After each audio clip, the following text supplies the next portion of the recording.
अस्सलाम वालेकुम प्यारे दोस्तों, आप इंफॉर्मेटिव चैनल साजिब मुनफी से मैं हूँ मोहम्मद साजिब। प्यारे दोस्तों, क्या आप बता सकते हैं कि पाकिस्तान में कुल कितने जर्नल आए और इनके नाम क्या हैं? अगर आपको नहीं मालूम तो कोई बात नहीं, मैं आपको बताता हूँ। पाकिस्तान में कुल 4 गवर्नर जनरल आए जिनके नाम कायद आज़म मोहम्मद अली जिन्ना, जो थे अगस्त 1947 टू सितंबर 1948 तक रहे।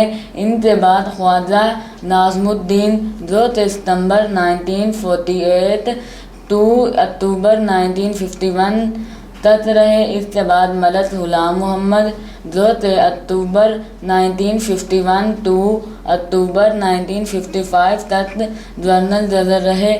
और इसके बाद सबसे आखिर पर मेजर जनरल सिकंदर मिर्ज़ा, जो थे अक्टूबर 1955 टू मार्च 1956 तक रहे। उम्मीद आप हमारी आज की इन्फॉर्मेशन ज़रूर पसंद आई होगी। अपनी पसंदीदा का इजहार हमारी वीडियो को लाइक, शेयर और सब्सक्राइब करके ज़रूर कीजिएगा, ताकि आप हमारी हर आने वाली न्यू वीडियो मिल सके। फिर मिलें किसी और न्यू टॉपिक के साथ, तब तक के लिए अल्लाह हाफिज़।